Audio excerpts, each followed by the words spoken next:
বিকাশের বয়ানে শাস্তি পেল আহির ও পুলিশ কর্মীরা। বিস্তারিত জানতে সঙ্গেই থাকুন, চ্যানেলটিকে সাবস্ক্রাইব করে রাখুন। যখন পর্ণাদের সব দিক বন্ধ হয়ে গেছে তখন কিন্তু পর্ণারা সাধারণ নাগরিককে বলেছে তাদের পাশে থাকার জন্য, কেননা তারা কোনো রাস্তা খুঁজে পাচ্ছে না। যেই সব প্রমাণ তারা জোগাড় করেছে সমস্তটাই কোনো রকম কোনো দাম নেই, বা তার কোনো প্রমাণ কোনো ভ্যালুয়েবল নয়। ঠিক এই কারণে কিন্তু সব বাতিল হয়ে গেছে। আর ওইদিকে অবশেষে যখন বুবাই কোর্টে এসে দাঁড়ায়, অনেক কষ্ট করে সে হসপিটাল থেকে পালিয়ে কোর্টে আসে কেবলমাত্র তার অভিজিৎদাকে যে এমন কাজ করেছে, যে এইভাবে মেরেছে, তাকে শাস্তি দেওয়ার জন্য।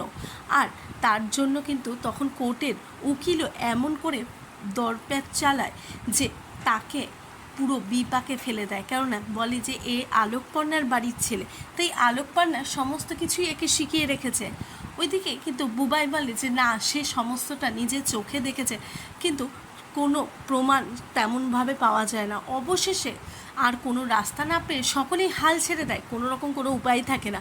ঠিক সেই সময় সেখানে এসে হাজির হবে বিকাশ, মানে যে আসল ঘটনা এফআইআর করেছে যেই পুলিশ।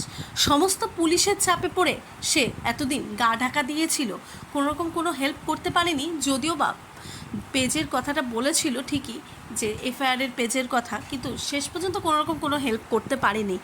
অবশেষে কিন্তু সেও এসে কাঠগড়ায় দাঁড়িয়ে আহিরের নামে সত্যি কথা যখন বলল, সমস্ত প্রমাণ শুদ্ধ, তখন কিন্তু জর্জ বিশ্বাস করতে বাধ্য হলো। আর সমস্ত কিছুর পেছনেই যে আহির আছে সেটাও কিন্তু বুঝতে পেরে গেল ওই কোর্টের জাজ। হাইকোর্টের জাজের সাথে তখনও কিন্তু কোর্টের উকিল চেষ্টা চালাচ্ছিল যদি প্রতারণা করা যায়, যদি দিয়ে আহিরকে বাঁচিয়ে তোলা যায়। কিন্তু শেষ পর্যন্ত আর এত এই পাকা প্রমাণের সামনে তার এই মিথ্যে একেবারেই হেরে যায়। অবশেষে আহিরের সাজাটা হয়েই যায়। শেষ পর্যন্ত আহির শাস্তি পায়।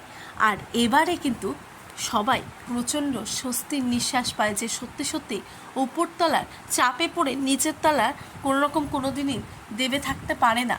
ওপরতলার লোকরা যেমন সব ক্ষমতাশালী, তেমন নিচতলার লোকরা যত নাগরিকদের নিয়ে সমস্ত নাগরিকরা একজোট হলে তারাও কিন্তু প্রচুর ক্ষমতাশালী।